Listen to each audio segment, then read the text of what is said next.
This week on Making IT Easy, we're looking at shared grocery lists. Shopping psychology is in the news. We deep dive into buying your groceries online. Our apps of the day are going to be Coles and Woolys, and our list question is about AU domains. Well, welcome, Tony. Welcome on this beautiful day to Making IT Easy. How you going, Kay? Hello, great. Everybody. I'm great. It's a lovely day today. It's not too hot. The weather's been great over the last few days. It has.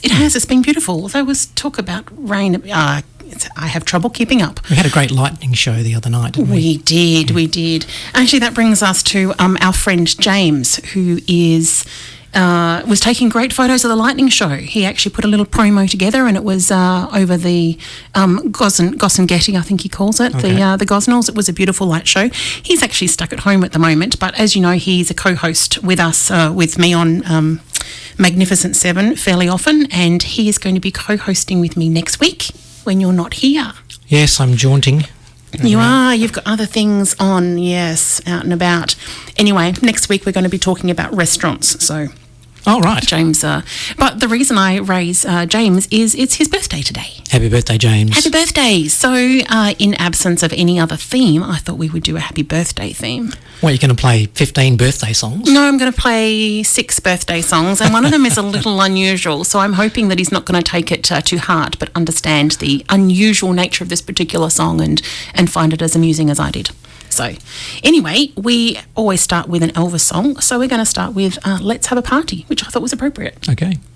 Some people like to rock, some people like to roll, but moving and the grooving gonna satisfy my soul. Let's have a party. Let's have a party. Let's have a party. Let's have a party. Sitting to the store, let's buy some more. Let's have a party tonight. I've never kissed a bear, I've never kissed a goon, but I can shake a chicken in the middle of the room. Let's have a party. Let's have a party. Let's have a party. Let's have a party. Sailing to the store, let's buy some more. Let's have a party tonight. Now Honky Tonky Joe is knocking at the door. Bring him in and fill him up and set him on the floor. Let's have a party. Let's have a party. Let's have a party. Let's have a party. Sailing to the store, let's buy some more. Let's have a party tonight. The meat is on the stove, the bread is getting hot. Everybody come and taste the possum papa shot. Let's have a party. Let's have a party. Let's have a party. Let's have a party. Sailing to the store, let's buy some more. Let's have a party tonight. We're gonna have a party tonight.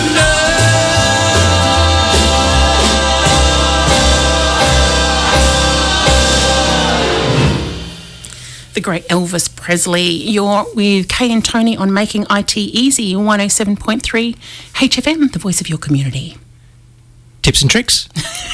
Recap and something new? We can do that. Let's get straight into it, shall we? Please. Last time, you may recall, those of you that are faithful listeners and have been following along, yes, we were talking about uninstalling apps from iPhone, Android, and from Windows. We were indeed. What, you say? You missed it? Oh. We do have a set of stuff coming up on our website that you can download and listen to. We'll talk about that later. But what I will quickly do is recap the salient points for you so you can have a play now if you like. Excellent. So if you have an Android device, a phone or an Android tablet, and you have some icons on the screen that you would like to no longer have them there, it's very simple to long press the icon in question, and if you move your finger slightly towards the top, so you're holding the icon down, you'll notice up the very top there might be something like a rubbish bin, or I think you had a circle with a line through it, something. I did. Something that gives you the impression that drop it here and it disappears. Mm-hmm. It's kind of a rubbish bin deletion kind of process. So that's one way to do it. Tap and hold and wait for a second or so for the screen to give you some indication that something's happening, and then slide up from the top towards the top and drop it over this rubbish bin. The other thing you can do is the later versions of Android implementations. So if you have a fairly modern device over the last couple of years, if you long press and then let go, it might pop up a menu, and one of the menu options is uninstall. Okay, so there's two ways to do it on the Android. Very similar in the Apple space. You long press let go, and you may get a menu. If you've got a Apple device that's reasonably current, it will come up with an uninstall option. Alternatively, long press and let go, and everything starts to shake and dance. I like the shake and dance. And then you've got little crosses or little minus signs, depending on which version of the iOS operating system you have, and you tap on that and it disappears. Right. Keeping in mind that if you do that with either of your apps on any of the devices, the data generally gets deleted as well. So if you've created stuff in that particular application, make sure that it's backed up to some other device or to your cloud storage or something before you remove the app, because generally the data goes with it. If you're a Windows person, Windows user on a laptop or a PC or anything Windows flavoured, there are two types of programs to install. What we call the full fat programs that you download from reputable websites and install, going through the full installation process. Those apps need to be removed using the Add Remove Programs option from the menu. So the quickest way to do that is to go down to your menu bar down the bottom next to your little flag, and you've got space to type stuff. Type programs or program, and it will pop up a list of matching things, the words programs, and you're looking for Add Remove Programs. Right. Go into Add Remove Programs, then you'll see a list of all of your apps. And then you can simply click the app that you want to remove. Sorry, the program is the terminology here. Click the program that you want to remove and click on uninstall or remove from there. Okay.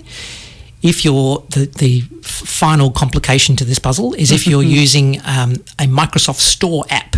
Okay, this is not a program, this is a little application. So the Microsoft Store apps live on your start menu. When you click on the flag, you end up with all these tiles on the screen, all of your different programs.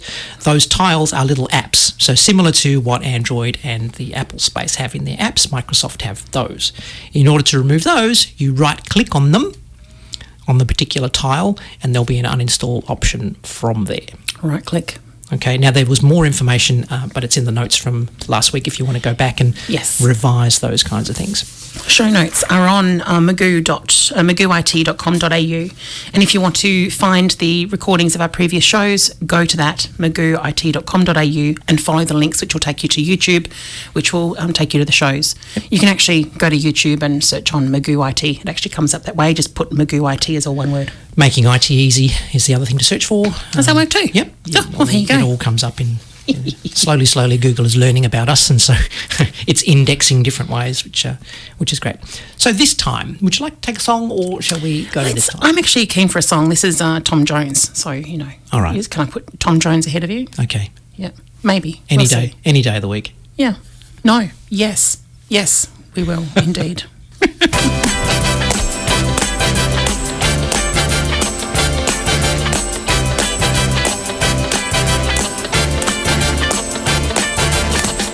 It's not unusual to be loved by anyone. It's not unusual to have fun with anyone. But when I see you hanging about with anyone, it's not unusual to see me cry. I wanna die.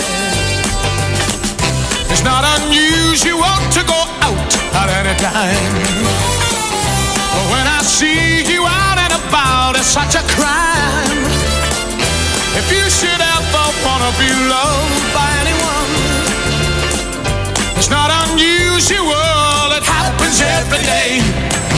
No matter what you say, you'll find it happens all the time. Love will never do what you wanna do. Why can't this crazy love be more?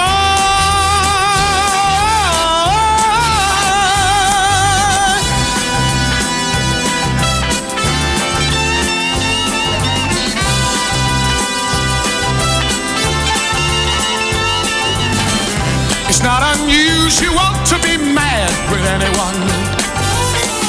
It's not unusual to be sad with anyone. But if I ever find that you've changed at any time, it's not unusual to find that I'm in love with you. Oh, oh, oh, oh, oh, oh, oh,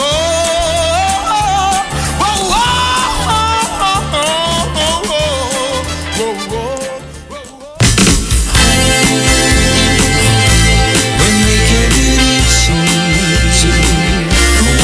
107.3.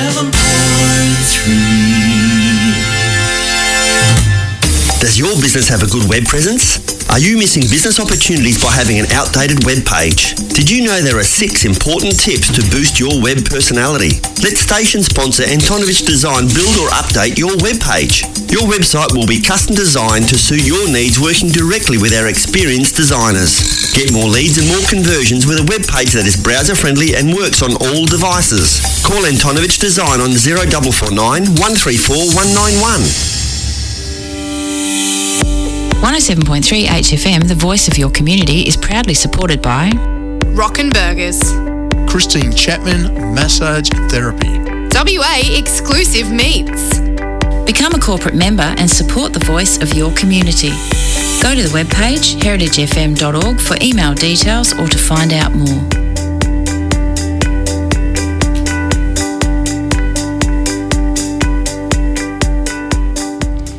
107.3 HFM, the voice of your community, with Tony and Kay on making IT easy on this beautiful day. G'day. And we're partway through tips and tricks. We were just about to go into this time. Yes, something new this time. We're going to look at today's theme is basically about shopping and grocery shopping in particular. Yes. So what I thought we would do is talk about shopping lists. So shared grocery lists, if you like the terminology. There are obviously methods of writing your shopping list down, on the whiteboard or on the fridge. Yeah. Various things like that. And you kind of have a communal list on the fridge that people might, other members of the family or whatever can write what they want on there. But it's a little less convenient.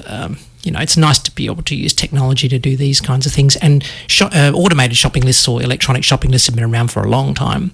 But I think probably the easiest method of doing this, which is readily available to just about everybody who's got any kind of smart device, is using the Google Keep suite. Google Keep stuff. Big fan. I'm a big fan. Yes, we use Google Keep in-house. In our house. A lot. Yes. For all sorts of lists and note-taking and various things like that.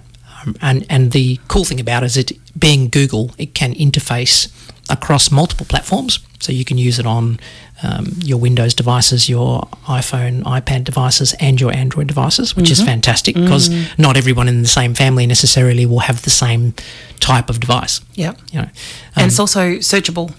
It's also searchable, and also it can integrate with the Google smart home products. Yes. Which gives you the ability to say what you want and have it automatically added to whatever list and things like that. So the easiest way to get hold of the Google Keep app, right? That's what it's called, Google Keep. If you have an Android device, most likely it's already installed as part of your suite of applications that Google puts on. If you don't, you can go to the Google Play Store. And you will remember me talking about going to the app stores. In the Android space, you go to the Google Play Store. If you have an Apple device, you go to the App Store, the Apple App Store. With Windows, you don't actually install a Google Keep app. It's not a available app through the Microsoft Store, but you can use the internet web browser. So using Google Chrome or Microsoft Edge or Safari or any of those internet browsers that you're familiar with, you can open a page to your Google account and keep through there, right? So it doesn't matter which of the devices you use, you can all get to that Google Keep. App.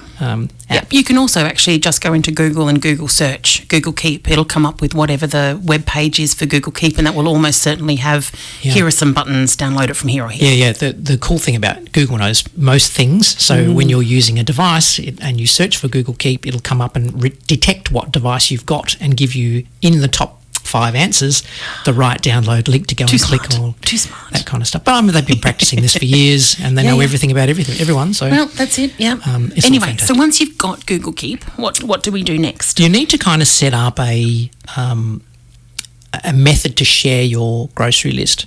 All right. So I think what I might do is go through this on my device as I'm talking to make sure that I'm giving you the right information, because the notes change between different versions as you go. But anyway, you need to go to something like Google Assistant. in order to set up. Can we just jump ahead a little bit and talk about the benefits of using the shared shopping list first? Because, I mean, I imagine, our listeners, when you're sitting at home thinking, do I really want to go to all this trouble? Maybe we'll actually just run through the benefits of it first. Here's an example. Hey, Google, add toilet paper to the shopping list. Excellent. I'm trying to launch at mine to a... Unfortunately, both your phone and my phone both went off. And, maybe mine was the one that was going to answer. And they conflicted with each other, and we didn't get a message coming up. So basically what happened there, even though there was no verbal acknowledgement, is that Google said yes. okay, I've added toilet paper to your shopping list, and yes. basically Google will sit there and listen for a little bit longer in case you want to say, and... eggs and bread. Yeah. Oh, yes, and that's right. Garlic salt. And it keeps adding these things to your shopping list as you go. And then you open the app, the Google Keep app, and there will be a note called Shopping List, which has all of your items listed there with your most recent one. I'm looking at my shopping list now, and I have toilet paper right up the very top there. And the benefit is that we can do this separately. So if I'm driving in the car and suddenly remember that I just ran out of eggs, I can add the eggs to the shopping list while I'm in the car or at the beach or anywhere I've got my phone with me. I can add these things to the shopping list, which means that whichever one of us in the family goes grocery shopping can actually open that list while they're at the shops and they see the list that everybody has added to, which is really helpful. And it reminds you of things that you added 4 days ago that you'd forgotten already. It also next to each of the items puts a little checkbox, so that when you're actually walking through the shop and you've got your list open in front of you, you put it in the trolley or whatever, you can click on the little checkbox, and it puts a cross through it and then puts it down the bottom as in done. So you can go back and have a look at the things that were done that day or purchased that day, and obviously your shopping list gets shorter as you check the items off. If you want to make a change, if you say, put a comment next to it, like I'm not going to buy toilet paper because it's $12, I'm not going to buy it. So you can put a little note next to it and leave it on the shopping list. So you can manually update things so that the next person who goes shopping can see that. So it can be a backwards and forwards, iterative kind of thing, which is fantastic. The other advantage of it is that you can add photos. So if I'm sending somebody grocery shopping who doesn't know my particular preference, for example, I don't like, black and gold pickles. I like pickles that are a particular brand. I can take a photo of that from either the Coles website or from my fridge and actually put that in the app as well. So when somebody's looking and they go, that's a particular brand that they want, and they can actually look at the label and try and copy that. Lots of things you can do in the Google Keep app, but basically it's designed for note-taking. Think of it as a kind of electronic whiteboard, if you like, which you can then share. You mentioned family, but it's not limited to that. You can share it with anybody who has a Google account. Yeah. You need to have, so basically having a Google account means you have like a Gmail address, or some kind of one account with Google. Yep, so I've got an acquaintance who today is organising for a baby shower. She might wanted to have set up a list of tasks or shopping for the baby shower and shared it with the other people who are helping her organise. So it is worth doing. So, as you were. as I was. You need to kind of sort it out through the Google Assistant, because the whole reason, like you can go into Google Keep, create a list and share that list, which is fine, right? Easy to do. You go in, you create a list, you call it whatever you like, and then down the very bottom of your Google Keep list, you click on the little 3 dots and there's an option for Collaborator. Yes. So you click on Collaborator and then you can invite via the various methods of communication that you have on your device to a specific person by putting in their Gmail address. And then they'll receive an invitation to your list. Right, which is fantastic. They can click yes, and then they can forward that invitation to other people, etc., and you can create this collective of people that have access to this particular list, and that's all fantastic. But if you actually want to be able to use Google to say things like, hey G, add this to my shopping list, you then need to use your Google Assistant app in order to turn on notes and lists and notifications. Yes. Now, that's a little involved, so it's probably a little too involved for this particular talk. So I think we'll go into that at another time. But basically, create your list in Google Keep, and start to use it and set your collaborators up. So then you can basically start typing things on the list and other people will see it. Yep. People type things on the list and other people will see it. The only thing you won't be able to do is tell Google that you want to add something to that list. Which we'll look at another and that's time. There's a whole lot of settings and things to play with in that Google space. So rather than trying to just skim over that, I'll dive into that a bit more deeply, and perhaps we'll do that in a deep dive with Google Assistant. Excellent. All right. Are you ready for a break, or do you want to continue a little bit longer? No, I think we're good. Excellent. Dream on, little dreamer. This is Perry Como with the Anita Kerr Quartet.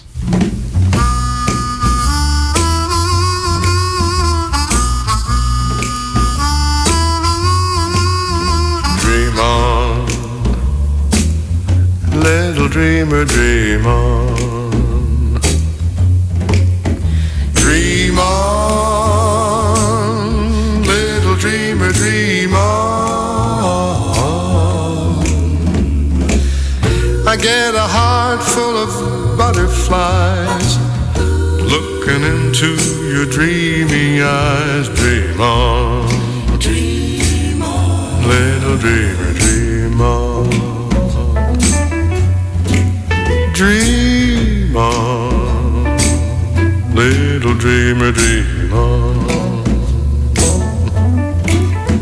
Dream on, little dreamer, dream on. Dream about a love so true.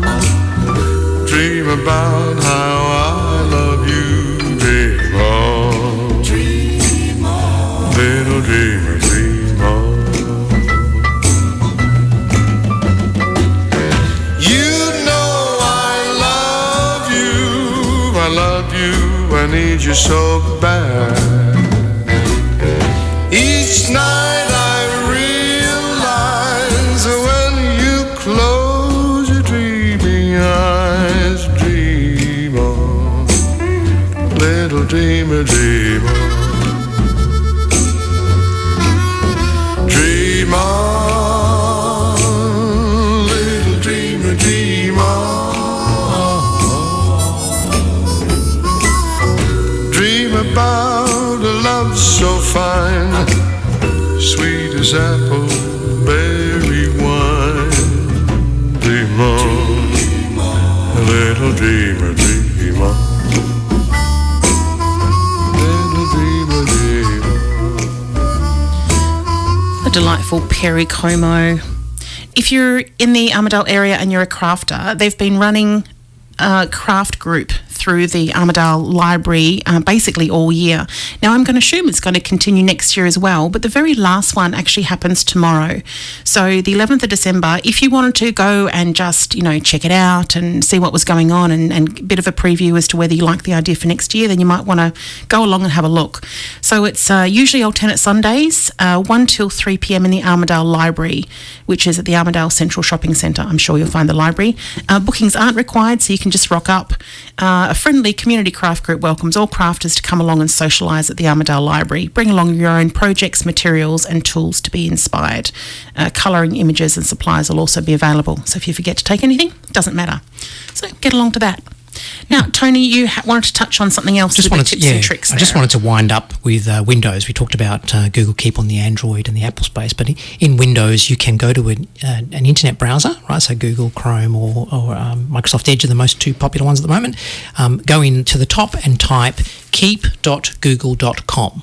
All right, so think about google.com as the place to go, and the particular app you're looking for is Keep. So keep.google.com will open up Google Keep and ask you to log into your account if you're not already logged in, and then you'll have access to all of your notes that you've had on your Android device or your Apple device. I see. Through your Windows browser. Yes, okay. Right? So then you can administer and add and remove things from your list just like anybody else, except it's not in your pocket, yeah? It's your Windows laptop or computer.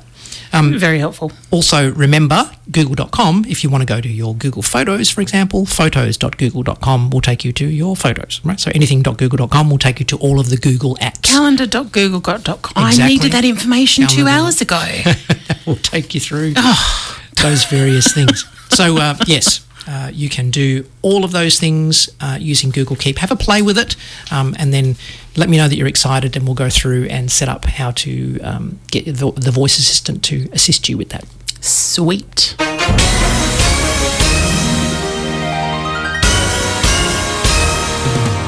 Look at you, look of surprise on your face that worked. From the news and special interest. Okay, grocery shopping, yep. Prices soar. No surprise there. Australians are facing difficult times as grocery items soar in price over recent months. People are reaching out on social media to share their stories. I don't know if you've noticed any of that stuff. Quite interesting. One person shared a photo on Reddit showing a grocery haul costing $170, which included mostly essential items. Another person was quoted as saying, "I feel this today. I did my groceries online, ended up with a total of $160. Decided to go back and take out the items I didn't really need, and there were none. It just happened to be a shop where I needed batteries, pet food and laundry powder all in the same week." Another said, "I spent $110 yesterday, and that was with $15 worth of coupons. Everything I got was super basic, no meat, no pre-made or frozen meals, just vegetables, banana, bread, milk, rice, cheese, veggies and a little toilet paper. Literally staples to last one person about a week, and it cost over $100. If you like statistics, prices have been rising between 8 and 10% over the last 3 months per month. So basically things have gone up 30% in the last 3 months, and they are saying that things are calming down, but doesn't feel like it, does it? Yeah, I'm a bit of a price watcher with that kind of stuff, and I am noticing that things are just not getting any cheaper at all. You were out working last night and I was going to be home alone, so I dropped into the shops and I thought I'd get something as a bit of a special treat for myself. So being from a farm originally, I went for the lamb chops. $20 it was going to cost me just for the lamb chops that I was going to eat that night. Like that's a dinner out. So I put the lamb chops back and grabbed drumsticks. It would have been, yeah. Arguably, that's astonishing. And I think I saw something on Facebook this morning that a packet of Coons sliced cheese was, I think, $14.55 or something. Just ludicrous. Yeah. So, I mean, I think all of our listeners are going to be watching their spending anyway when they go to the shops. But watch the price tags now, because suddenly something can just hit you like that. That's out of the ordinary. Yeah, true enough. I'm very big on the half price stuff, trying to buy up when things are half price, but the things that are coming on half price now are not the general staple stuff anymore. Yeah. It's the boutique-y kind of things that they're putting on half price rather than your everyday items. So, and they have this locked thing now at the moment. They're locking some prices for a period of time, and I'm not sure that those prices are particularly good that they're locking, but I don't know what they actually should be. So the other tricky thing I've noticed is the half price labels. They're yellow labels, usually bright yellow with half written on them. They're still using these yellow bright labels, but now they're writing 20% off or 30% off. Yeah, just trying to get everybody interested in that kind of thing. So, don't you also love the time where they decide that they're going to give you a special, and you actually have a look at the price and it says 3 cents off, and you're like, hey, that's not what I meant.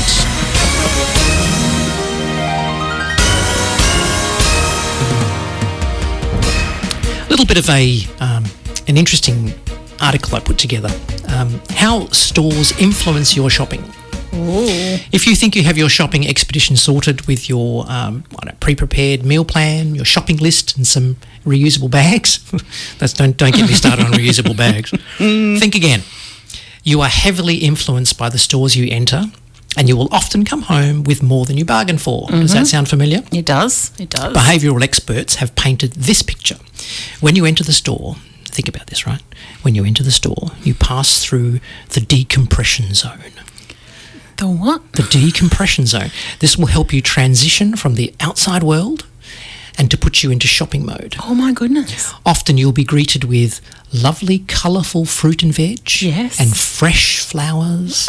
Perhaps some freshly baked aromas from the bakery and some relaxing slow tempo music. The music is very specifically chosen to put you in the mood and to help you walk, or rather stroll, through the store slowly, taking in the atmosphere, so that you buy as much as you possibly can.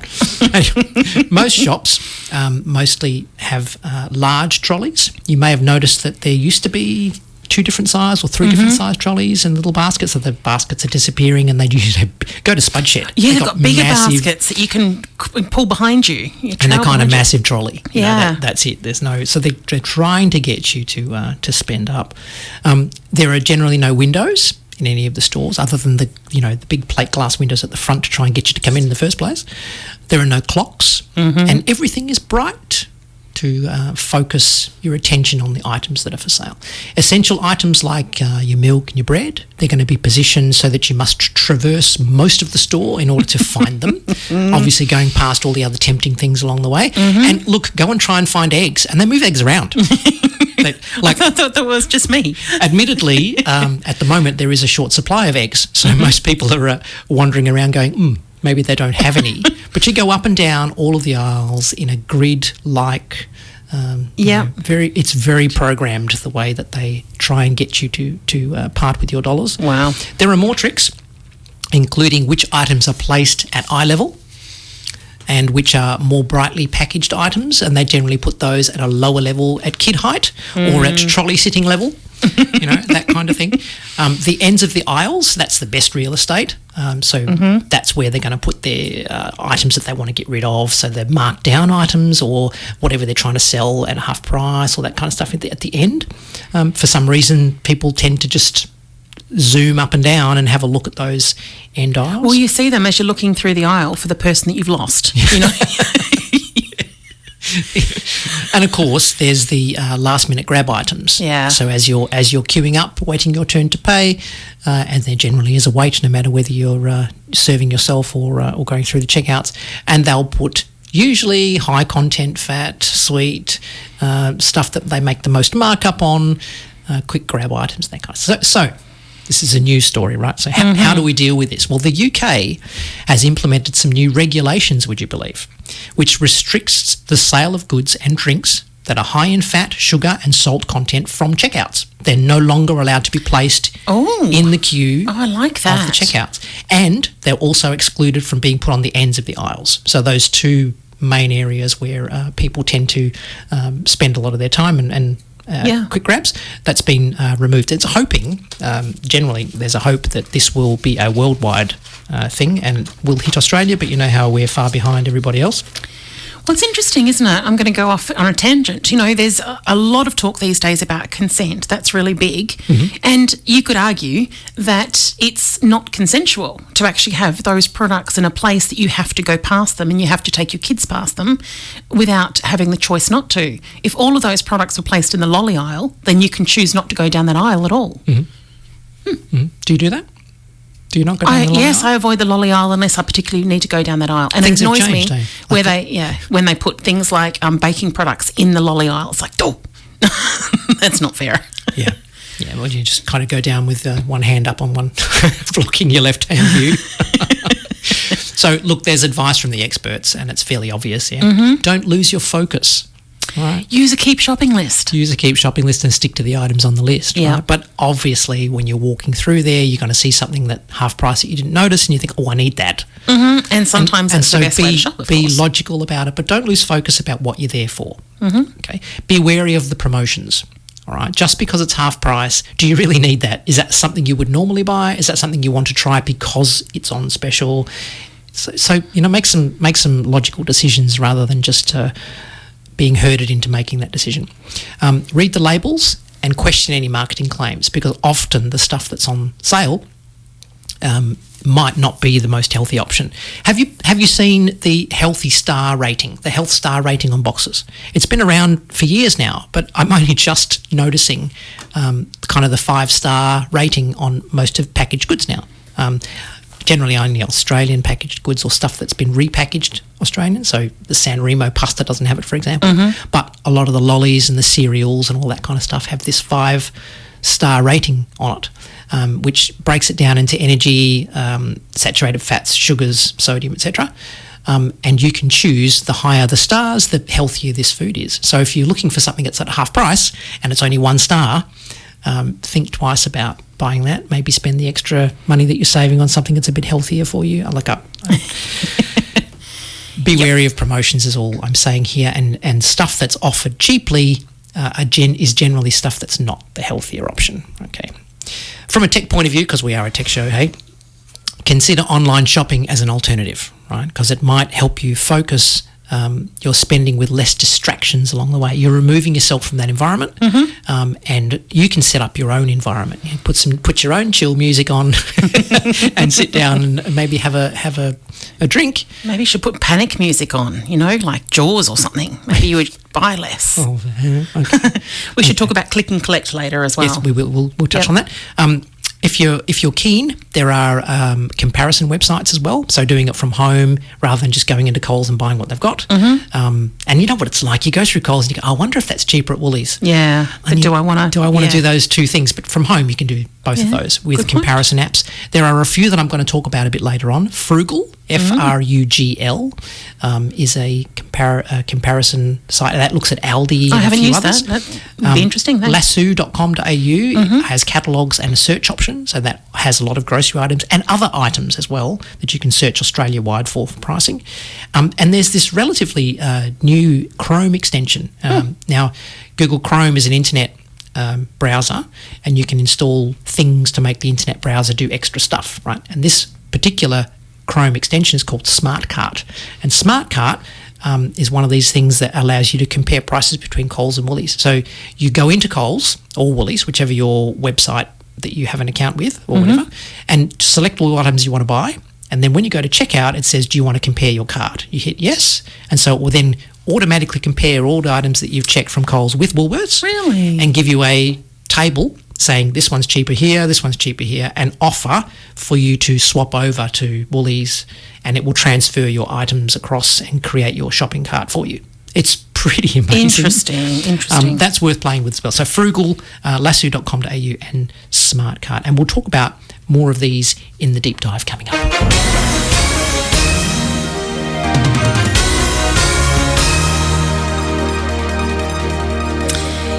In the theme of birthdays, we are going to start our deep dive and a number of birthday songs.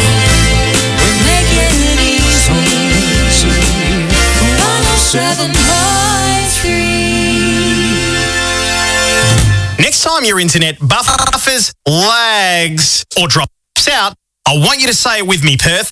We deserve better internet. Get your internet flying through the air quick as a flash. Pentanet is Perth's own private internet network, delivering super fast fixed wireless internet in selected coverage areas. With $0 standard install for a 12-month home or business fixed wireless plan, join Pentanet and make the switch to fast, reliable, local internet. Search Pentanet now. Station sponsor. Second Chance Community Hub at Unit 1, 227 Railway Ave, Kelmscott is all about connecting the community. We specialise in costumes and retro goods and run various classes and workshops. So if you would like to share your skills and run a class or learn new skills, give Second Chance Community Hub a call on 6290 7068 or find Second Chance Community Hub on Facebook. Station sponsor. 107.3 HFM, making IT easy with Tony and Kay.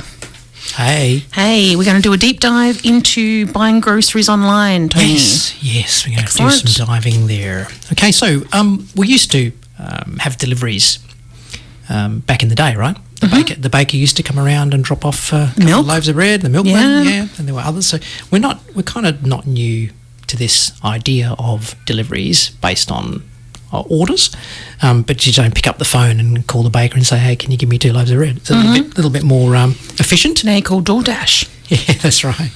But look, having buying groceries online, having delivered, the obvious advantages, and they're a great option for the elderly, for those that don't have easy access to transport. Okay, but there are obviously more advantages for the busy. As well. Yep. So let's have a little bit of a pros and cons to start with. Yeah. Okay. So some pros. It's going to save time. All right, can you imagine how much time you could save if you could just go through and click a few things, and done, instead of getting in the car, making sure you got petrol, got your list right, go, and then It's just crazy. And what if you have relying on public transport? You know, if you've got to use a train and that kind of stuff. So, look, it's convenient. You can save time. It's obviously more relaxing. There's no traffic to deal with. There's no rushing around. There's no crowds. There's no queuing. There's no noise. You can really set the ambience however you like to go through at your own pace, whenever you like during the day to do that. It's a relaxing experience. Now, I actually enjoy grocery shopping, so I would often opt to actually go and roam the aisles instead. That doesn't mean to say that I don't still want this option, because there is times that I don't want to do it today. I don't want to leave the house. I don't want to get out of my dressing gown, but I still need some stuff. So, yeah, even if I like grocery shopping, I think this is still a good option for me to have as a backup plan. Oh, yeah, great. Another pro, it's easier to stick to your budget, because as you're putting things in your shopping cart, there's a running tally on the right-hand side. Right, it's a bit more difficult when you're putting things in the trolley, unless you're making note. Like, they used to have these little clicky things that you used to click how many dollars in your hand.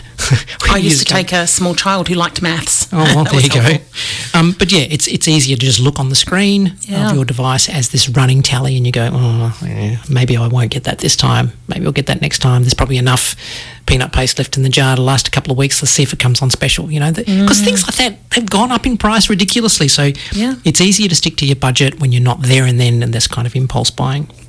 It's a kid-free experience. Yes, I like that version. Can I have, driving you crazy. Well, even if it's not your own kids, you know, it's everybody else's kid-free. Yeah, well, there's that, and that goes back to the the rushing around, the crowds, and the noise. I often put in my headphones and listen to some music of my own choice rather than what the shop is piping down. That's clever, and that also blocks out other people's. And what annoys me a lot is if I'm going in my uniform, my IT uniform or whatever, often people think I work in the shop as well. So I don't know where the baked beans are. So putting the headphones on, you can kind of just block all that stuff out and do your own thing. Comparisons are much easier to do, obviously. Yes. Because you can open up another web page to a different site, or you can do a Google search, or you can use the shopping options in Google to variously compare prices through the various places, rather than, you're at Coles and Woolys and they're usually at opposite ends of the shopping centre. Yes. They deliberately make it so that they're as far apart from each other as possible to try and dissuade you from doing, half at one and half in the other. But anyway, comparisons are generally easy and more accurate, right? Yep. Because you'll be able to tell from the app that you're using whether there is stock. That's one of the things that really annoys me is going in there to buy coffee, because I buy coffee at half price all the time. Yeah. Particular brand that I like. And often I go in there and they don't have any on the shelf. But if you're buying it online, if they're out of stock, it will actually show you the stores that have some in stock. And we're going to talk about click and collect as an option and stuff like that later. Yeah. So you can make sure that you're actually going to get it. Stock levels is the other advantage, of course. So you know that they've actually got it there. You'll save on fuel. It's zero fuel. Yes. In comparison.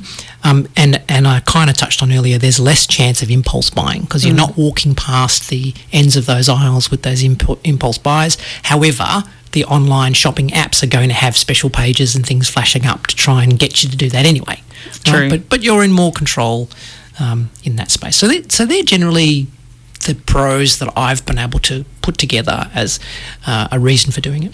And of course, there are cons as well. So just some of the big ticket cons. Delivery costs, right? Yes. But these delivery costs is a general thing with everything these days. You buy anything online, you've got to pay Australia Post generally. A lot of people will absorb the cost in the price. So if it's it's an $8 item, they'll list it for $10 and include the postage and say postage is free, which makes you feel better, but you're still paying for postage. You're still paying for delivery. Yep. And similarly, when you buy from Coles and Woolys and the various other places, there is a delivery fee associated with that. But if you can kind of bargain around that. Like if you get a delivery on a Wednesday at a certain time, you might get free delivery over $30. So there's various other ways to save on those delivery costs. So although it's a con, it's possible that you can offset that somehow. You don't see any of the reduced items or clearance items. So, yogurt's got... That's a good point. Yeah, I say, it's James's fault. Yogurt might be on sale because it's got 3 days left on the use-by date. Yep. Okay, and that's fine if you're going to eat it in the next 3 days. But you won't see those items on your online list because they're by store, by manager, by discretion. Right. So, can I just add another one to this? Is that you're actually going to get to it? Oh, okay. That's right. There you go. You generally can't pay by cash, which is challenging. Oh, yeah. Good point.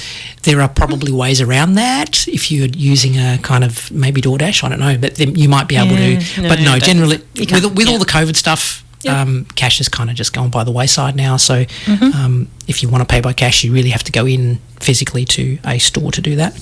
Obviously, there's less exercise involved unless you decide to bounce up and down on a trampoline while you're doing your online ordering. Yeah, or do it while you're listening to Making IT Easy, and then you can bounce when we do the songs. Yeah, during your aerobic session, whatever. And checking quality is not always possible, was the one, especially for fresh produce. Yeah. Well, also, I mean, I've got a client that I go shopping with, and she always likes to get the milk from the back of the stack, or if I'm going and buying milk for somebody else, I want to check the date and get the longest one possible. You're not going to get that sort of attention from somebody who's picking for you. It's interesting because we don't use that much milk now. We've cut down a little bit on dairy, so I make it with my cappuccinos and various things like that. So 2 litres of milk used to last us a week, but now 2 litres of milk goes into a second week, and by that time it's generally not good anymore. Right? Yep. So we need to go back to that added calcium milk.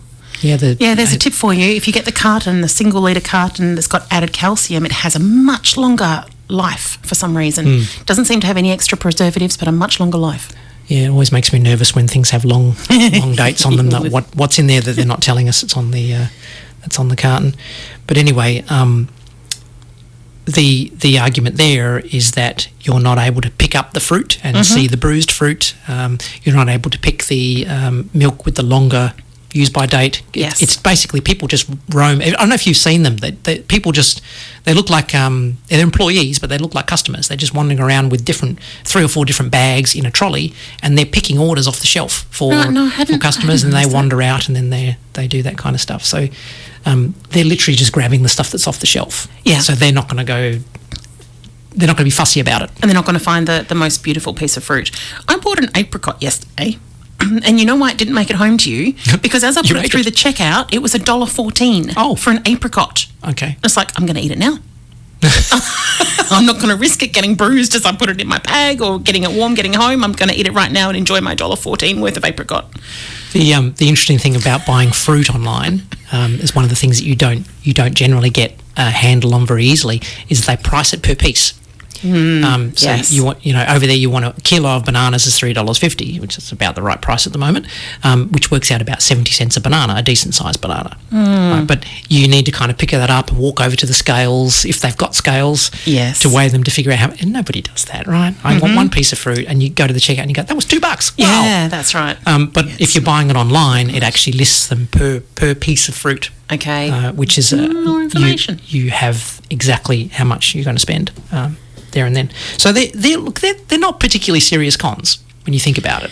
Yeah, well, each to their own. Some people are going to find they are significant, and other people are going to go, I'm happier staying at home. I know that buying fruit and veg is one of those really, really personal things, and a lot of people like to go to boutique fruit and veg shops. They have a relationship with their local fruit and veg. Unfortunately, they're disappearing. Like our local one's gone, and you really don't have much. Don't get me started on big corporations versus the little guy. And you don't have much option but to go to Coles and Woolys. And the stuff's okay, but it's generally more pricey, and it's packaged. All those things that are bad for the environment that these larger chains are doing. So if you can find your local greengrocer, because they get up at 4 o'clock in the morning, go down to Canning Vale and get all their stuff in there and the utes, and there's a lot of work involved. So supporting these guys is a really great thing to do, and you get fresh relatively anyway. I'll just add another con to that list is that usually there is a minimum spend, or if there isn't, you have to spend a minimum amount in order to justify the delivery cost. So that's you right. can't just stuck in and grab a couple of items. Off the top of my head, I think it's $30 for Woolies. Yeah. But we were talking in the news. Well, there you go. That's 2 packets of cheese. That's right. We were talking in the news that people are spending $100 for basics. So, Very easy to do. All right. This is It's My Party by Leslie Gore, who, if I remember correctly, was whinging about the fact that nobody showed up to her birthday. So James can empathise with this at the moment. It's my party and I'll cry if I want to, cry if I want to, cry if I want to. You would cry too if it happened to you. Nobody knows where my Johnny has gone, but Judy left the same time. Why was he holding her hand when he's supposed to be mine? It's my party and I'll cry if I want to, cry if I want to, cry if I want to. You would cry too if it happened to you. Play all my records, keep dancing all night, but leave me alone for a while. Till Johnny's dancing with me, I've got no reason to smile. It's my party and I'll cry if I want to, cry if I want to, cry if I want to. You would cry too if it happened to you.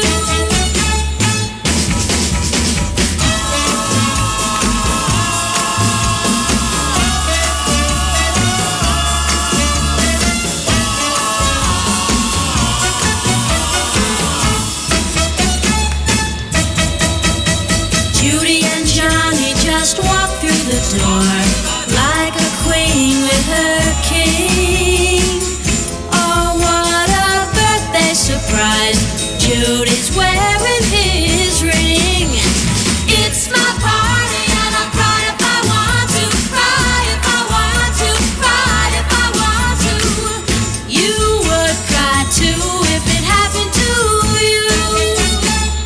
Oh, it's my party and I'll cry if I want to, cry if I want to, cry if I want to.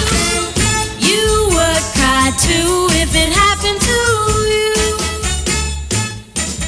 Back with 107.3 HFM, Voice of Your Community, with Tony talking about buying groceries online. Yeah, we're deep diving into buying groceries online. We've been through some pros and cons, and look, I think the overwhelming sway is there are pros, especially this time of year with all the busyness of Christmas shopping and all that kind of... Look, I do, but we don't do it much, do we? We don't. No, we don't. I do want to do some more of it, but anyway, there we go. The logical question everybody wants to know the answer is it From safe? the tech guy is it safe? Yes. Is it safe? Look, it's no more dangerous than buying anything else online. So as long as you take the necessary precautions, use your credit card. Well, I would actually argue that it's safer than a lot of other places you can buy online. If you're going to buy from Coles and Woolworths, they're pretty secure brands. True. It's not the same as, going down to Joe's Hardware and spending, going online to Joe's Hardware and buying something online there. It's a bit different. True. It would be akin to buying from, eBay, places like that. Yeah. The methods of payment generally are your credit card or PayPal. I thought you were going to say credit card or credit card. Well, PayPal is credit card, in effect. You have a PayPal account which is topped up by your credit card, for those of you that don't know how that works.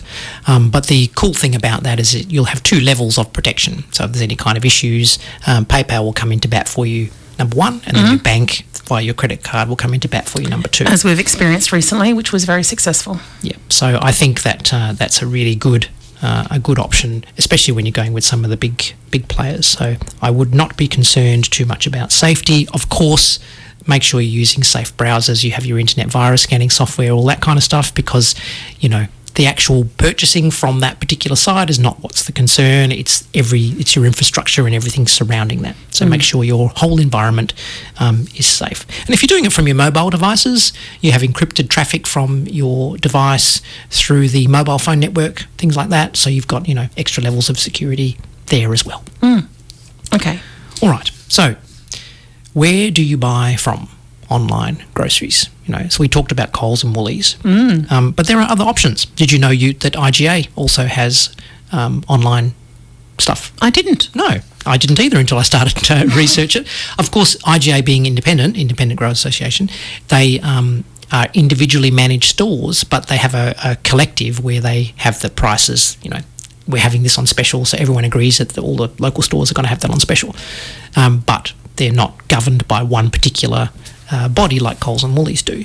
So it's up to the individual stores whether they want to provide a delivery service or provide that kind of online shopping experience. So when you go to IGA.com, you'll only find a few stores that you can do your purchasing from, and your click and collect options and deliveries and stuff through there. But IGA is an option, so don't think it's just Coles and Woolies, and there are others. I'm going to direct you to a website called CanStar Blue. That's CANSTAR, so canstarandblue.com.au. They have a rundown of all of the online grocery things that are available in Australia. That's actually really helpful, because there's a couple of really odd grocery stores that I've seen before. I can't even remember the name of the one I'm thinking about, something about Sisters. And they do like all the different kind of flowers and seeds and all that sort of thing. Oh, I know the one you mean. Yeah, that's an online option that I haven't considered using on a regular basis. Yep. So, yes, CanStar Blue. I imagine that list was actually quite extensive. Yes, I should have had it up on my screen now. I'm just trying to search for it now so I can give you a quick rundown. But, CanStar Blue is kind of a comparison site, and it talks about all sorts of things. And groceries is one of those places that you can search for. There are also other things. Consider meal options. Like, I know you want to go out and buy your groceries to make your own dinner. I do like that, yes. But you're right. I've heard really good things about some of the places that deliver you fresh food for you to cook yourself. Yeah, look, there's probably nothing wrong with us saying there's not too many places that do it anymore now. But good point. If you sign up to one of these places, the individual meal cost is much lesser than you expect it to be. It might work out to be $4 or $5 a plate, and you can cook for 4 people. So I bet they don't do lamb chops at the moment. Who knows? Actually, I was with my mum just recently, and I ordered a DoorDash meal because the place that I wanted to get my food from specifically doesn't deliver to my address, but it does to my mum's address. And the DoorDash guy dropped it in the wrong place. And apparently that's a common problem because my mum's in a lifestyle village. And while I was driving around the lifestyle village trying to find the door that he had delivered my DoorDash meal to, I noticed that there was a lot of HelloFresh eskies sitting out different people's doors because obviously the delivery had just gone through beforehand. So it's obviously become quite common in certain areas. Wow. So that's a regular thing, obviously. That they come and do that. Yeah, I think they deliver weekly, is my understanding. But as you say, I think there are other options, but that was the one that I noticed a lot in this particular village. So when we talked a little bit earlier on, about fresh produce and all of those kinds of stuff, these places that deliver meal ingredients, their fresh produce is hand-picked and delivered. And that's part of their branding, is it's going to be fresh and pretty. Yeah, they expect you to do a weekly delivery, so they expect to give you things that are, relatively fresh so that they'll last for 4 or 5 days, and all that kind of stuff. So you could look at doing your pantry goods and your general consumables, laundry powders and all of that kind of stuff paper. through your deliveries, and do your food through one of these fresh food delivery places, so you still can cook your own stuff, but you don't have to go out to the shop, but you're going to get more of a chance of having a fresher supply of stuff. So a combination of the two might be a really good way. Now we're talking about this, do you remember we had Blue Eskies, and it was a WA Farmers or something was the name of it, and they used to deliver door to door. They were amazing, but we're not in their area anymore. Blue Eskies? Yeah, I do remember. What did we get delivered though? It used to be milk, yogurt, dairy products and cheeses and meats. He was a milkman, that's right, but he also did a suite of dairy products, as you would expect. Yeah, but he also did the meat products as well, so right. Barramundi and that sort of thing, and that was beautiful produce. Yeah. So look around. As I say, CanStar Blue gives you a list of all of the different options that are available for that kind of thing, but there are individual little ones as well outside of that CanStar Blue haven't reviewed. So you mentioned DoorDash earlier on. I did. DoorDash actually came to my attention specifically because of this restaurant that only uses DoorDash and nothing else, and I heard it through a friend. But when I was on it the other day, I noticed that they're also doing Coles groceries. Perhaps they're doing Woolworths as well. But you can actually get a couple of groceries, I presume, picked up and actually delivered to your door through DoorDash. So that's worth consideration as well. They also, like any of these apps, like the delivery apps, they'll give you some extra bonuses when you start up. So at the moment, I just ordered a meal and I got free delivery with that meal, and now I've been offered $1 deliveries for the first month of using it. And, you know, if I really need bread and milk, $1 is cool to get it dropped off at my door rather than having to go out and get it. Oh, so you're basically saying is it does away with the minimums, so the $30 at least for the moment. Yeah, this particular special with DoorDash. But DoorDash, I think, is mostly focused on meals, but it does do convenience items as well. Mm-hmm. Is that similar to the Uber Eats, that kind of stuff? Yes. Right, okay. Very much. Okay. Yeah. Actually, the restaurant I was trying to get is meant to do Uber Eats, but didn't particularly for the moment, so that's quite unusual. Okay, so DoorDash is a way of potentially getting some groceries or less than your minimum amounts through the larger stores. So then presumably that would be something like click and collect, and then they go and click and collect it.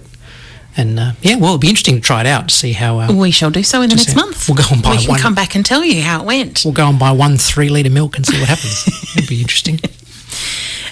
Stevie Wonder did a version of Happy Birthday that is actually quite cool.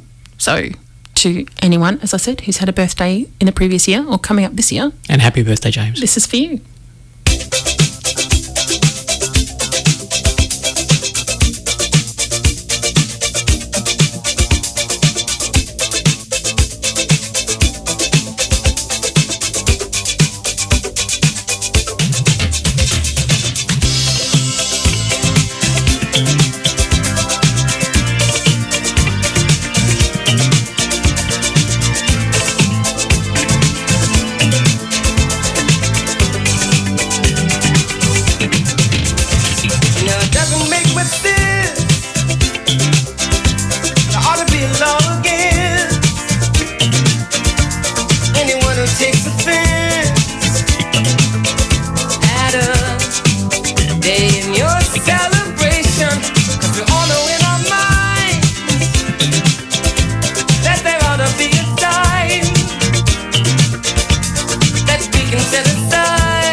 Aside for his recognition,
of all people is in the dream that you had so long ago that lives in all of the hearts of people. Believe in you.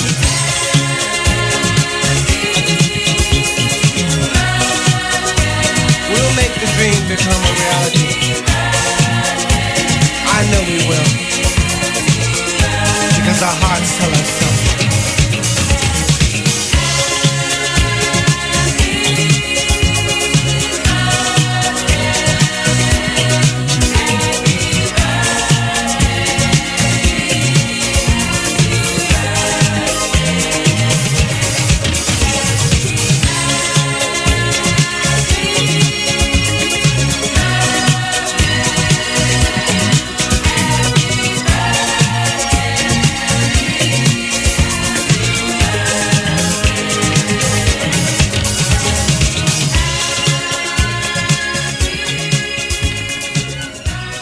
That was Happy Birthday by Stevie Wonder from the album The Definitive Collection.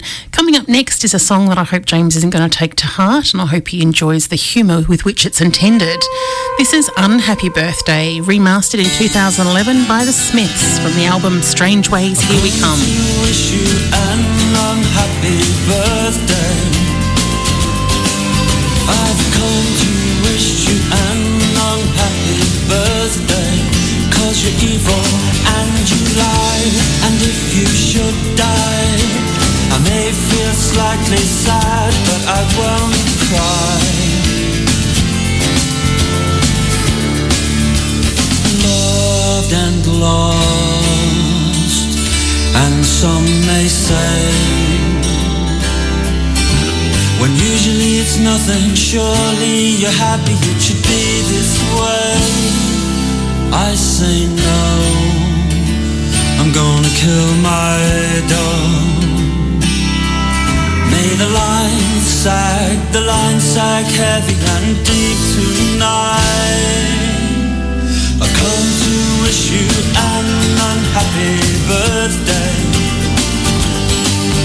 I've come to wish you an unhappy birthday, 'cause you're evil and you lie, and if you should die, I may feel slightly sad, but I won't cry. Loved and lost, and some may say, when usually it's nothing, surely you're happy it should be this way. I said no, and then I shut myself. So drink, drink, drink and be ill tonight. From the one you left behind, from the one you left behind, from the one you left behind, from the one you left behind. Behind, behind, behind, behind, behind, unhappy birthday.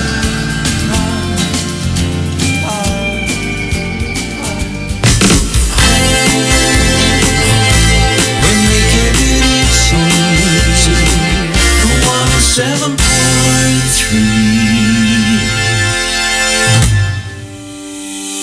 107.3 HFM, the voice of your community, is proudly supported by Reed's Remotes, Rockingham Beach Fish and Chips, Perth Mobile Nursery.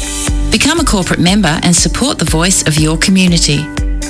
Go to the webpage heritagefm.org for email details or to find out more. Station sponsor Reed's Remotes are a family-owned and run business. They offer a one-stop shop to most remotes and keys, stocking WA's largest range of replacement garage and gate remotes and batteries to fit all makes and models. Replacement keys from spare keys to house keys, flip keys and smart proximity keys. They are fully licensed to cut and program spare car keys.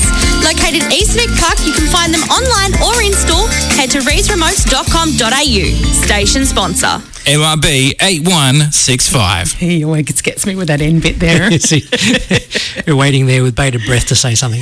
You're on 107.3 HFM with Tony and Kay. We're making IT easy and talking about shopping, online grocery shopping in particular. Yes. There's a couple of things we just want to quickly wind up our deep dive with. Click and collect, or click and what collect. they call it, direct to boot is another terminology they use. Yeah, Tell me your experiences. I had that experience the other day. It was the first time I'd done click and collect. I'd actually seen it on various different options like eBay and that sort of thing, and I'd kind of ignored it. But this time, the client that I was mentioning before that I go shopping with had ordered click and collect. So she directed me to the place at the back of Coles that we actually go to, and there was a big sign up on the wall which gave us a mobile phone number, which she called. I think you can text it, but she called it to let them know that she was there. And then we waited for maybe 60 seconds while I opened the back of the boot up and that sort of thing. And he just wheeled out all the stuff in the crates and popped the crates in front of us and then disappeared. So we were able to, now she had actually purchased bags, so we were able to bag the stuff ourselves, and actually no, I'm telling a lie here, it was already bagged. There weren't enough bags, so he went to get us some more because she'd actually paid for the bags, so they were bagged already. But the guy next to us who pulled up, he already had all of his own little plastic bags with him, and the guy from Coles just wheeled it out, dropped it off in the baskets, and then just left him to it. And he just packaged his own stuff and put it in his car, and off he went. I guess potentially you didn't need to use bags at all. You could have just put them straight in the boot. Yes, absolutely. If you had tubs or something like that in there. Absolutely. It was, well, I presume you're not meant to take the crates, which would have been very helpful. But yeah, and it was a really efficient service. I was incredibly impressed. Right. Yes, so I have to reconsider that. So that's grocery shopping, click and collect, so kind of direct to boot. So this was all outside of the shop. You didn't have to go into the shop for... Correct. Okay, so recently I went to, I think it was Kmart, to pick up some stuff that you'd ordered. That was click and collect, yes. That was also called click and collect, but I had to go into the store. And to the very back of the store, and then wait for a really long time. That's just not basically worth it. The lay-by counter. Yes. That kind of stuff, and so that was challenging, but I used it again recently because I couldn't find something on the shelf. I wandered around the store and I couldn't find it. It's supposed to be there. I went and spoke to a couple of people, and they were less than helpful. Around about there, look where the kettles are, go down there, that'll be where it is, and if there's none there, then we don't have stock. But I was on my smartphone and it said that there was stock, so I was like, okay, how am I going to do this? So I thought, all right, fine, I'll go home and I'll order it online, click and collect. And I did. It had it in stock at that particular store, and so I went back to that store the next day, and basically I slotted in a time. So they send you a text message to say that your order is ready to be picked up, and that's usually same day as long as you place your order before lunchtime, I think. Yeah, you need to wait for confirmation for that, I have learnt. Yep. They'll send you a text message to say that your order is ready, and then you respond to that saying that I'm on my way or I'm in the store. But then you still have to go in and queue up at the counter, flash your smart device with your barcode, and then they'll scan it and then go out the back and get your stuff. So when you get served, it's pretty quick. Yep. But if you've got a long queue of people waiting at the lay-by counter for whatever reason they're there, it can be a convoluted process. Yeah. I ordered something from Kmart in the morning. I assumed that it was going to be ready after 4 o'clock, so I rocked up after 4 o'clock, and he basically shook his head and he said there's 73 orders to be picked before yours. So obviously people are using it. But I had to come back. Well, I actually sent you back the next day to go and pick that one up. That was prior to you getting the notification that it was ready? Or yes. I hadn't waited for that notification. So which user I error. Okay. Yes. Well, they say that they expect it to be ready after 4, but they don't guarantee it. So I just worked on that assumption, and I was there anyway. But Presumably somebody in there, when they actually put it on the shelf or put it in the bag or whatever, then they press a button to say this order's ready. Yeah. So well, look, we've had different experiences, but I think overall it's pretty good. You also mentioned eBay. When you can order stuff online from other places like eBay, they use known click and pay collect points. So you can order something from eBay in New South Wales, whatever, and they will deliver it to your local Woolys store, and you can go into Woolys to pick it up at click and collect. So they have that kind of relationship with click and collect. So That sounds like a really good option. rather than waiting for Australia Post and all that kind of stuff, because presumably Woolies have trucks that are bringing things over. So, Yeah. maybe they're piggybacking off that kind of stuff and Yeah. making better use of road transport. Who knows? But click and collect and direct to boot or at the service desk or whatever are other options to avoid having to walk through and picking things yourself. So that's also good. The last thing we wanted to talk about was price comparisons. Oh, hang on. Click and collect, you were just saying that there is a fee you can pay to get it quicker. Oh, yes, I was just reading up on Coles. They have a rapid click and collect, which is 90 minutes, although they're working towards 60 minutes. So they're suggesting that if you order anything between 7 a.m. and 3 p.m, Yeah. okay, you can then lock in your delivery window, if you like. So Pick-up window. Pick-up window. So you say, I want to pick it up at 4 o'clock on my way home from work, or 5 o'clock on my way home from work. You lock in the time first, then you place your orders and that kind of stuff. And if there's if you want it quicker for whatever reason, you can click on this rapid option, and you can have it within 90 minutes of your order, and it costs you an extra $5. Wow. So if $5 is worth it, Yeah. you can grab stuff for your emergency party or whatever the reasoning behind that. Pretty The other impressive. thing to talk about, I guess, was substitutions. Yes. That was something I thought about a while ago. If you order some particular brand of a particular thing, My pickles that I like that are a particular brand. and they haven't got it, basically there is some terms and conditions in the thing that basically says, do you want us to substitute or do you want us to not give it to you? I don't think you can do that item by item, if I remember correctly. I think it has to be It's a across general, the board. it's a general Yes. general condition for Okay. your basket, if Yeah. you like. So look, if you're not particularly fussed about a particular brand of things, then allow substitutions. Otherwise, check that box, and they won't give it to you. Yep. Right. So there's that. But again, when you're ordering online, if there's stock, it'll tell you that there's stock. Yeah, even when they tell you there's stock, there's not Look, always. it's stock. pretty accurate. It's Yeah. All right. We've had some. We're Yeah. open for debate on that. Look, they make mistakes backwards and forwards, so you obviously pick up the mistakes where they haven't given you stuff, Yeah.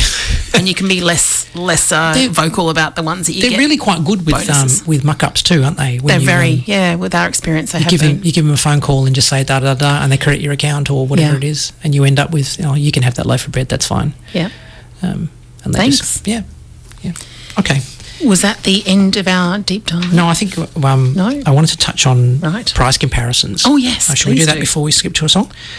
So I mentioned Frugal, Frugl app. It's available in both app stores. Have a go. It doesn't cost anything. It's a really simple app, and it looks at Coles and Woolies and Aldi and a few others, and it will compare the prices of a particular item. So you can search for, I don't know, Finish 110 dishwash tablets. That's one of the things I use to compare. Just out of interest, if you're looking for Finish 110 tablets, I would buy it from Chemist Warehouse. But Coles and You Woolies heard it have here them. first. Coles and Woolies have them on special on occasion, and you can pick up from Red Dot and places like that as well. So this Frugal app looks at all of the main ones and gives you the cheapest price at the moment. Right. And you can hone in on your suburb, and it tells you the stuff that's in your local area, or you can go further afield. So if you're maybe you I'm going to go shopping in Maddington, for example, then I can have a look there. at what's in that particular area. If you're going down south or whatever, you can do that. So Frugal's, and it's Australia wide. So focused on your local area, or you can just look at Perth in general and decide, I'm going to go North Perth shopping today because I'm going to save $20. Yeah. Why not? Whatever you like. Lasso I mentioned before, lasso.com.au. So it's one SOO. I always stuff that up. LASOO.com.au. They have all of the catalogues available in the top left-hand corner. If you go into the hamburger in the top left-hand corner, it brings up the things that Lasso has, and one of them is all the catalogues. So quite literally, any catalogue that comes out with sale items, you'll be able to browse them online through Lasso. So you can put the sticker on your letterbox saying no junk mail and mean Yes, it, yes. because you're not going to miss out the stuff that's available through Lasso.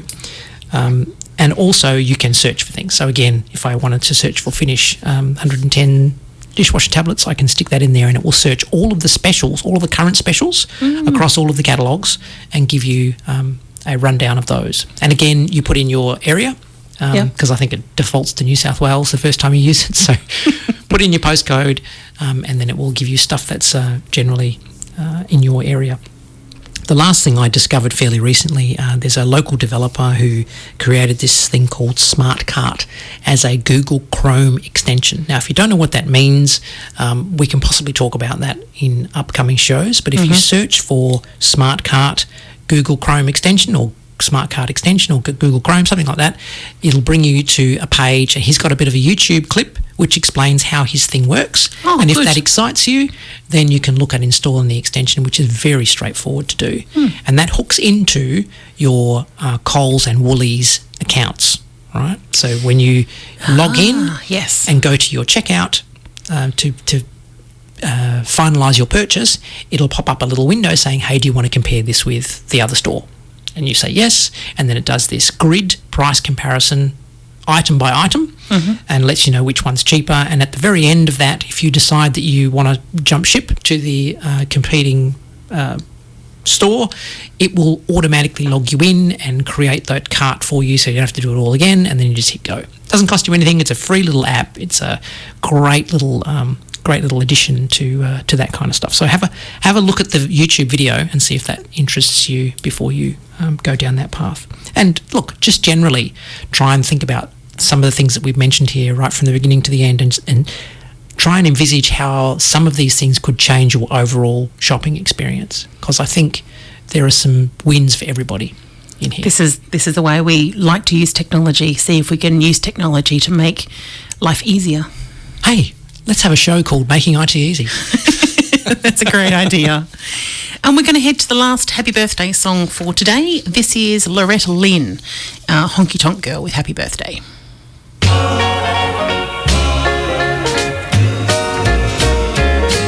Well, I know where you're going and who's gonna meet you there.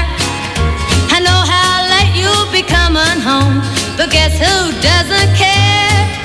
Tonight I'll step out too, and since I won't be here, happy birthday, Merry Christmas, and Happy New Year. My best wishes may be early, but I'm not sticking around to bake a cake for your birthday while you're out running around. She can help you celebrate, may she bring you lots of cheer. Happy birthday, Merry Christmas, and Happy New Year.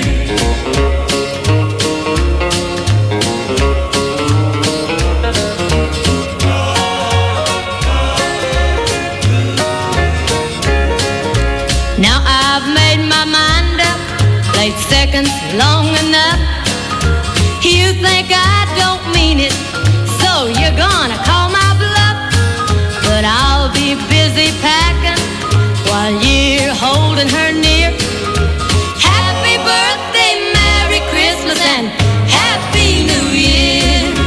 My best wishes may be early, but I'm not sticking around to bake a cake for your birthday while you're out running around. She can help you celebrate, may she bring you lots of cheer.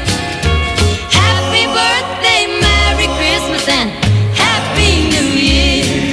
Happy birthday, Merry Christmas, and Happy New Year.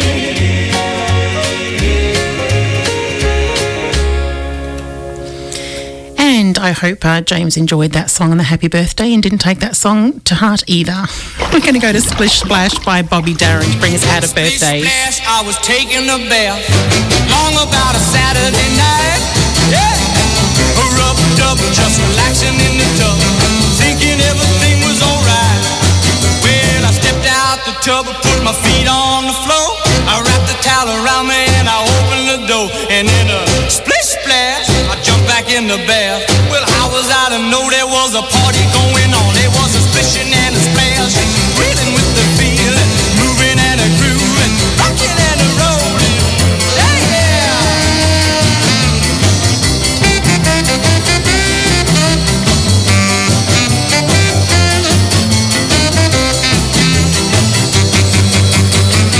Bing bang, I saw the whole gang dancing on my living room rug. Yeah, flip flop, they was doing the bop. All the teens had the dancing bug. There was lollipop to a willow. Splish splash, I forgot about the bath. I went and put my dancing shoes on, yeah. I was a rolling and a strolling, feeling with the feel, moving and a grooving, splishing and a splashing. Hey,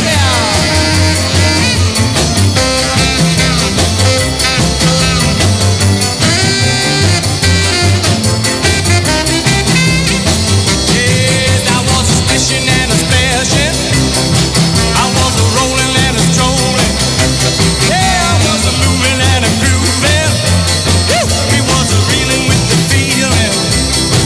There was a rolling and a strolling, moving with the grooving. Splish, splash, yeah. Splishing and a splashing. One time I was splishing and a splashing. I was a moving and a grooving. Yeah, I was splishing and a splashing.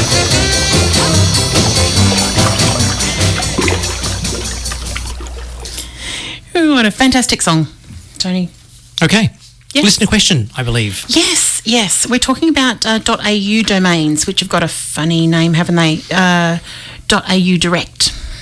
Yes, .au direct domain names. So, This was our listener question. okay. Good one too. So the question was, what's this all about? You know, Yeah. what does it actually mean? So, I guess historically we've had .com.au domains in Australia, the AU meaning it's Australia, and com for Commerce, for one of isn't it, it? Commercial, yeah. Commerce, It's a commercial. business Sorry, account. Yeah, exactly. Because we have like .org for organisations and .wa.gov.au for government There's organisations. a .net, which is Yeah, about for- internet-y kind of, you know, computer, that kind of stuff.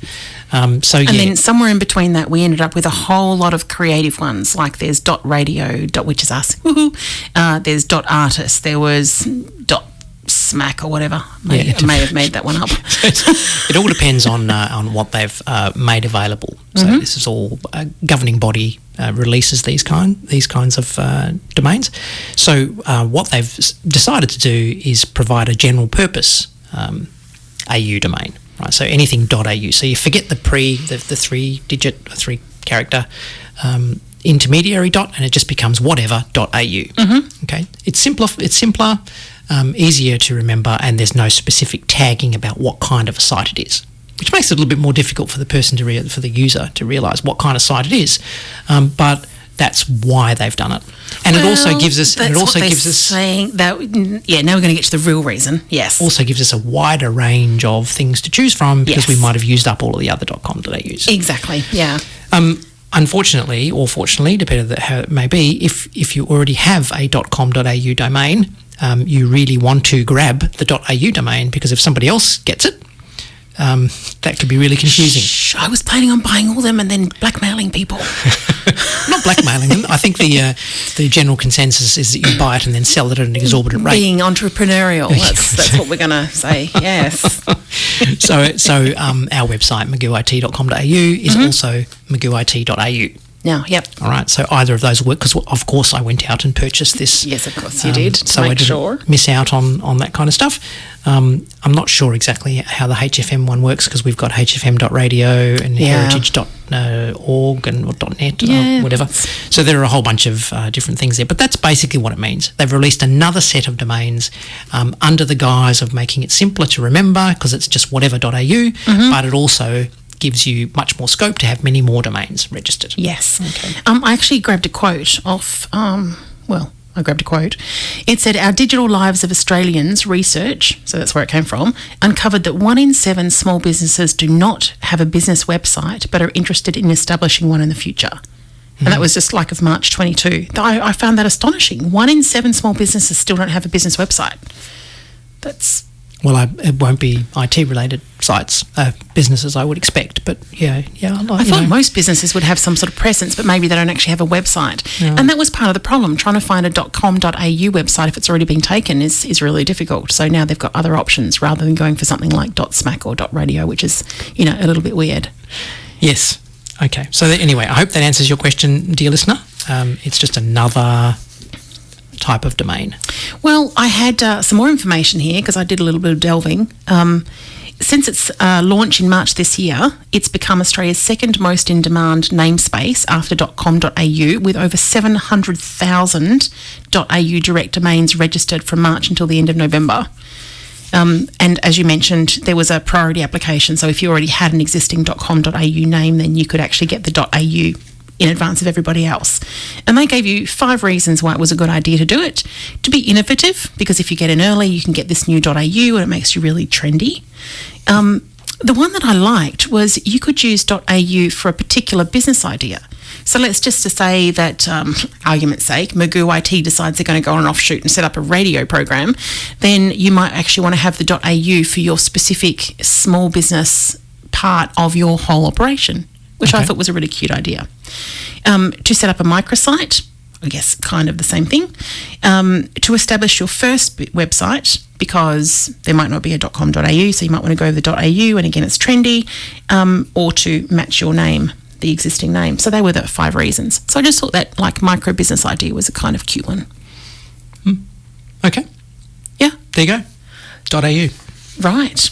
You're going to be wanting a song, and I'm going to have one here ready. We're going to go, I like to try and put in a show tune each time, and this When is... did that start? When I was thinking about it. Yeah, okay. We're doing the Elvis, and I'm trying to stick in a show. Anyway, this is Lullaby of Broadway with Doris Day and Harry James.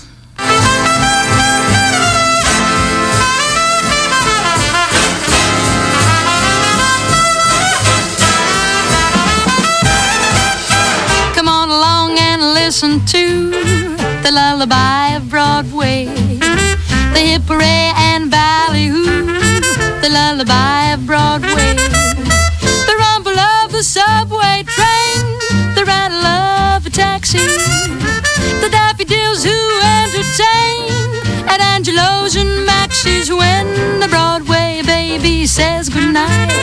It's early in the morning.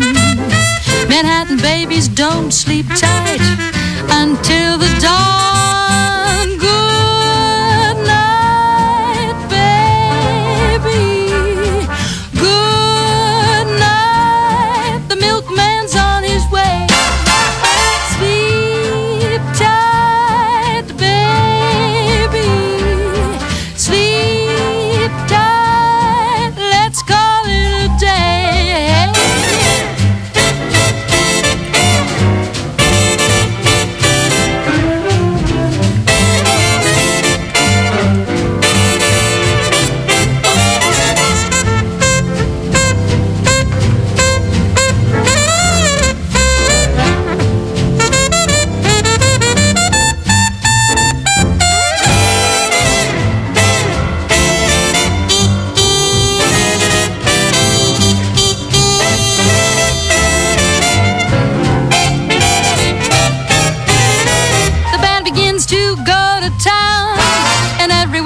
Crazy, you rock-a-bye your baby round till everything gets hazy. Hush-a-bye, I'll buy you this and that, you hear a daddy saying, and baby goes home to her flat to sleep all day. Good night, baby. Good night. The milkman's on his way. Sleep tight, baby. Sleep tight. Let's call it a day. Listen to the lullaby of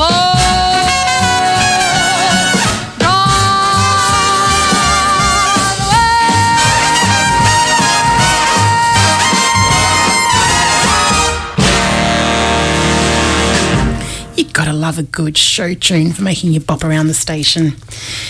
Speaking of kind of being in the arts, there's a couple of things that I wanted to run through.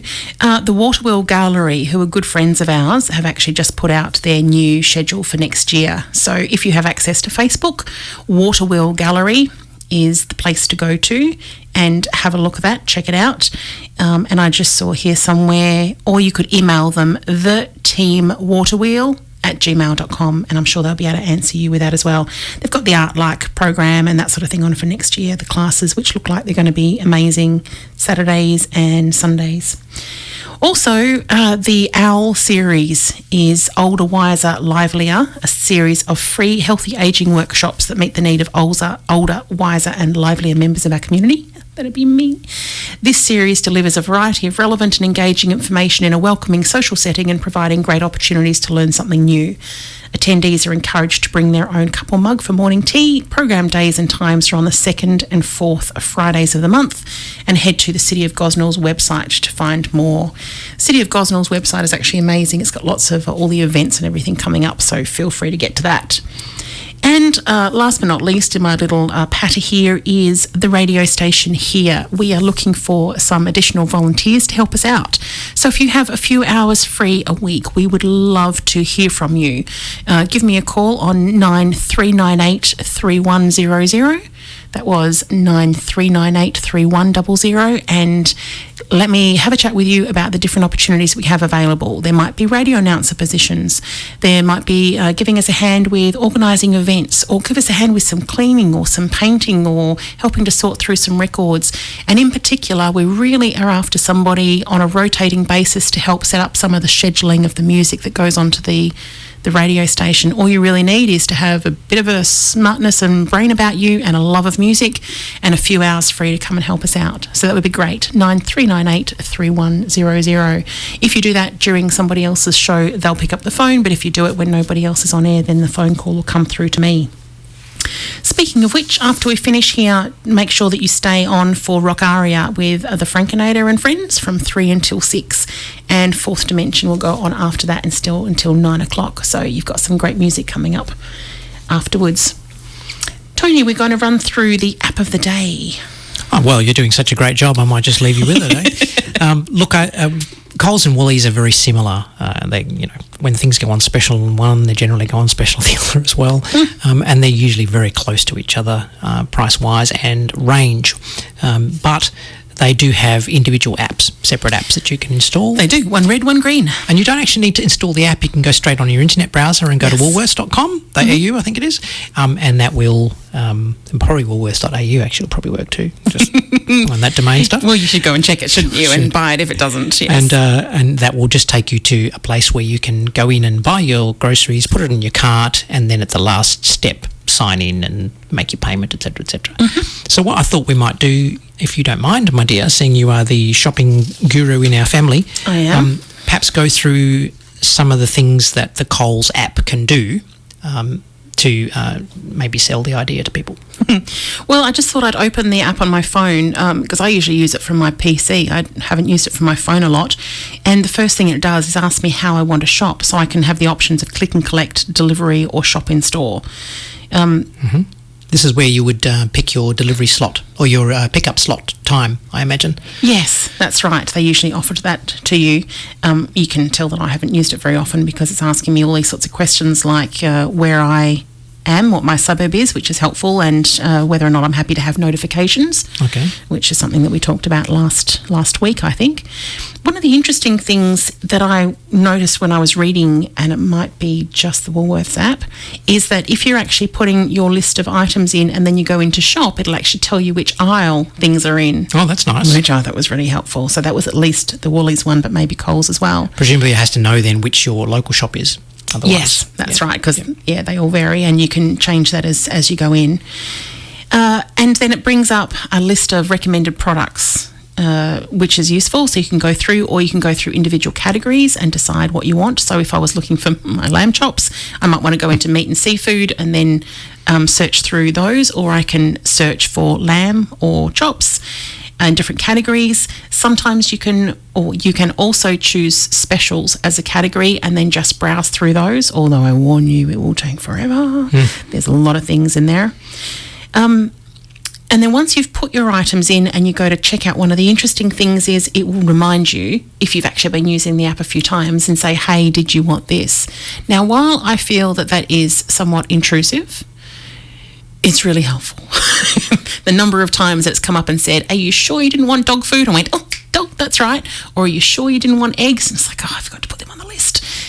Is actually really, really quite useful. Okay. We talked about cookies a while back in one of our episodes, and that's how this process would work. There are little website cookies that kind of monitor what you're doing and just kind of put it away for later. So these things can pop up. So it's a really clever way of using it, something, and it's probably good. Yeah. Each time we do these apps or even the tips and tricks. I'm finding new information myself each time. And as I'm looking at my Coles app, on the top right-hand side, there is a little button I can press with a product scanner on it. So that means that I could, I've run out of mixed spice and I like a particular one. I could scan the barcode and put that into my shopping cart. And it hadn't occurred to me that we could use a shopping cart as your shopping list and actually just add things to it and then check out at the end of the week or whenever you decide to go shopping. There's no time limit on the shopping cart. It will remember it as long as you're logged in, presumably. Yeah, that's right. You can add items to your favourites, you can have your lists, and I do recall seeing that they also provided a whole pile of recipes. I used to get the Coles, the free Coles magazine, and you could get the recipes. Those recipes are also available online. And my understanding, if I remember correctly, is that if you actually find one of those recipes, you can hit a dandy little button and it will take all the items that you require and whack it in your shopping list for you. Well, they say make it easy. Try and make it easy. They do indeed. So your specials are there. As we said, you can plan ahead of time with a shopping list.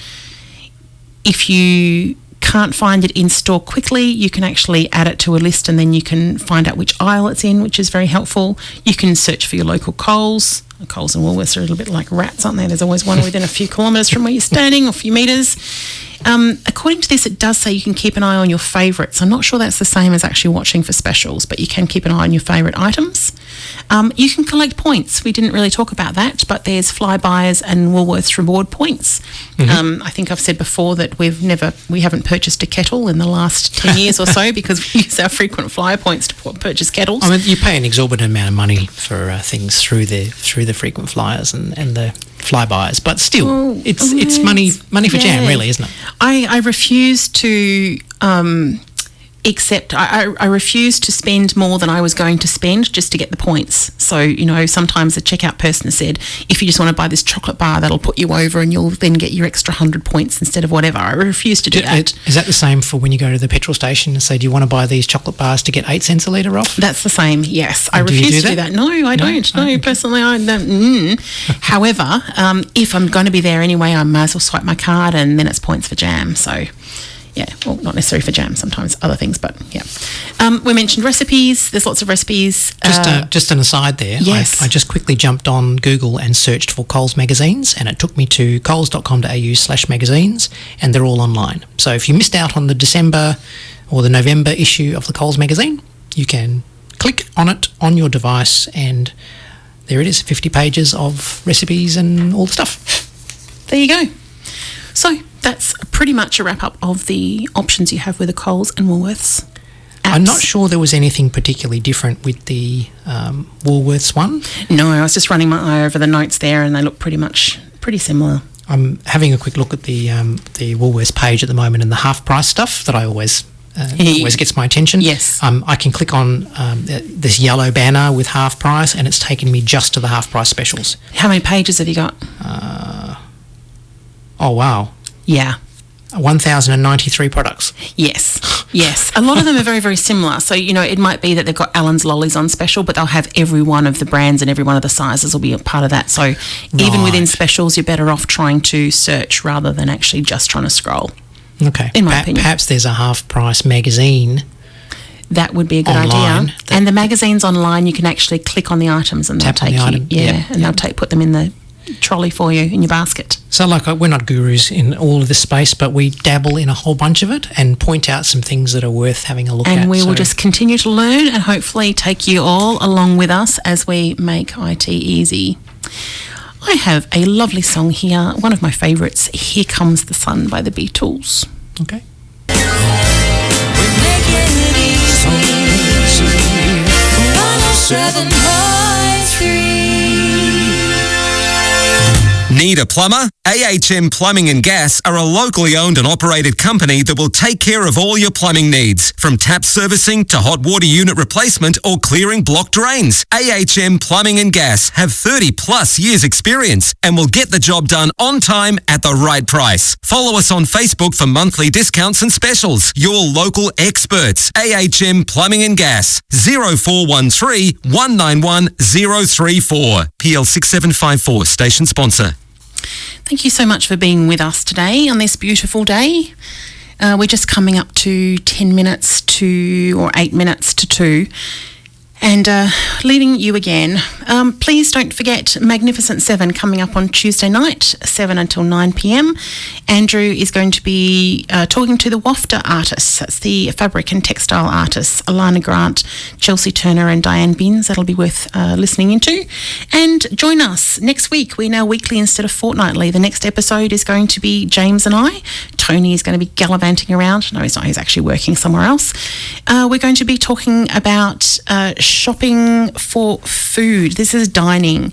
So I'm going to give you my tips and tricks on how to try and avoid paying full price at the restaurant, how you can get some specials, talking about ordering food at the restaurant with those new handy dandy QR codes that you can access at the table, dining out, how tech can help you, and we're going to have a look at DoorDash again in this light, Uber Eats and some of the restaurant apps. And because Tony's away and I'm going to be a little bit naughty, our music theme is going to be about fire and the devil. So join us for some music around there. Don't forget, Rock Aria is coming up at 3 o'clock. So some wonderful HFM music until 3. And then Frankenada and the boys are here from 3 until 6. And then Fourth Dimension is on after that. So thank you very much for joining us. We're going to go out with a song called Put on a Happy Face, which is by Tony Bennett. Hope you enjoy it. See you next week. See you later. Hi! Gray skies are gonna clear up. Put on a happy face. Brush off the clouds and cheer up. Put on a happy face. Take off the gloomy mask of tragedy. It's not your style. You'll look so good that you'll be glad you decided to smile. Pick out a pleasant outlook. Stick out that noble chin. Wipe off that full of doubt look. Slap on a happy grin. And spread sunshine all over the place. And put on a happy face.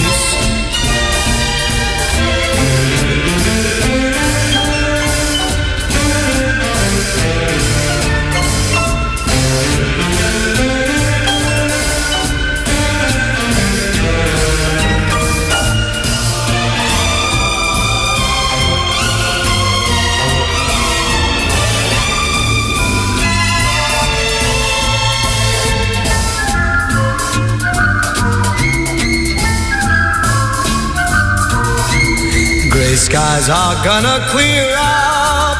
Put on a happy face. Brush off the clouds and cheer up. Put on a happy face. And if you're feeling cross and bickerish, don't sit and whine. Think of banana splits and licorice, and you'll feel fine. I knew a girl so gloomy, she'd never laugh or sing. She wouldn't listen to me, now she's a mean old thing. So spread sunshine all over the place and put on a happy, happy face. Put on a happy, happy, happy face. Oh, come on, Bubby, smile, it's your birthday. This one's for you, Boston. This is a bit of a jump from our lovely happy music, but a favourite of James's. I don't think he was trolling me. I think he actually likes this song. So get ready for Rock Aria with Dream On by Steven Tyler.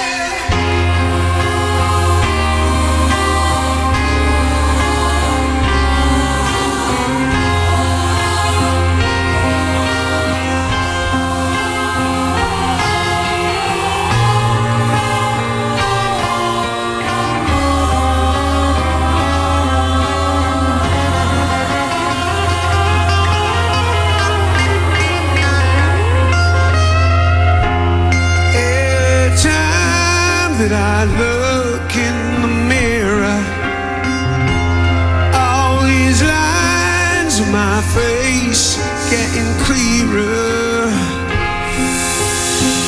The past is gone.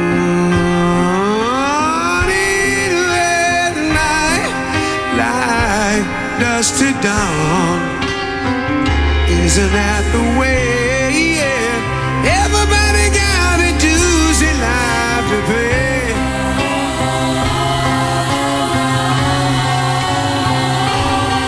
Well, I know nobody knows where it comes and where it goes. I know it's everybody's sin. You got to lose to know. I don't know.